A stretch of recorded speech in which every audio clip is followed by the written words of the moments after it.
Tuloy-tuloy po ang selebrasyon ng Women's Month pero marami pa ring mga kababaihan at nanay sa buong bansa ang walang access sa maayos na maternal health care.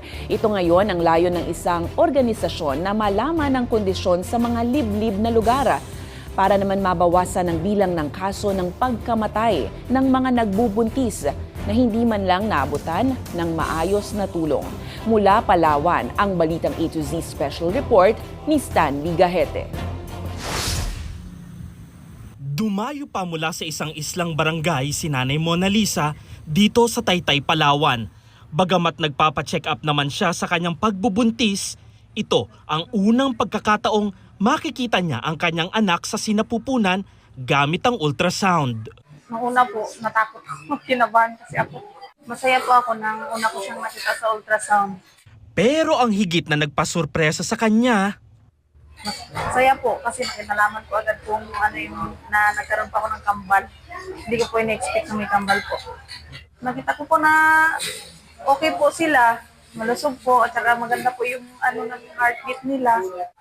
kabaligtaran naman ang istorya para kay Nanay Rosemary na una ring sinubukang magpa-ultrasound. Dito kasi niya nalaman mula sa mga doktor at midwife na ang sanggol sa kanyang tiyan ay wala na palang buhay. Masakit, sobrang sakit. So, hindi ko maano, anak ko yun. Nasaktan ako sa nangyari. Hindi ko pa matanggap pero wala eh. Parang di na binigay sa amin. Agad namang dinala sa mas malaking ospital si Nanay Rosemary para hindi siya malason sa kanyang sanggol. Simpleng makina pero mahalaga. Ito ang papel na ginagampanan ng ultrasound sa mga kababaihan na nagdadalang tao. Minomonitor ang sitwasyon ng pagbubuntis, maging ang kalagayan ng sanggol. Isa nga ang bayan ng Taytay, Palawan sa may pinakamaraming kaso ng maternal and child death sa nakalipas na 10 taon. Malaki ang populasyon pero maraming kababaihan ang nangangailangan ng tulong.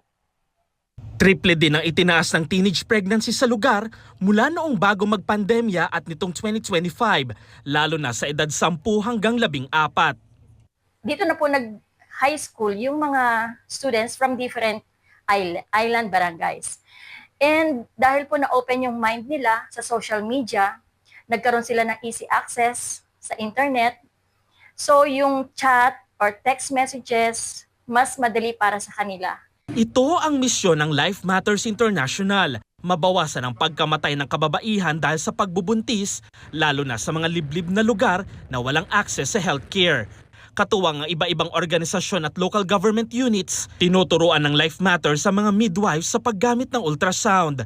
Lalo't kadalasang isang doktor lamang ang nagsisilbi sa bawat 10,000 tao. We were trying to make a bigger impact than medical missions usually do.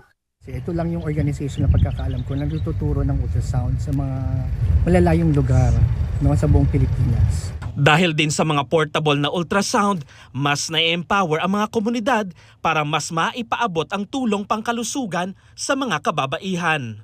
Siyempre, ang laking tulong po nito para sa amin na rin, tsaka siyempre sa mga nanay. Yun ang pinaka-importante. Kasi habang maaga, malalaman namin kung may problema agad sila. So, may refer namin sa OB-GYN or sa hospital po for further management po. Para sa rural midwives, hindi lang ito training, pero daan para lalo pang mapagsilbihan ang mas maraming kababaihan sa bansa. We all have moms, and the moms are the nucleus of the family. Without moms, the family cannot function, families fall apart. Let's just take care of our moms as best as we can. That's a message that fits the Philippines, that fits the entire world. Sa ngayon, aabot na sa 500 nanay, midwives at healthcare workers ang nahatiran ng tulong kabilang ang mga rural areas ng Santa Barbara sa Pangasinan, Culion at Linapacan sa Palawan at sa Lubang Island sa Occidental Mindoro. Para sa Balitang A to Z, Stan Ligahete, Taytay, Palawan.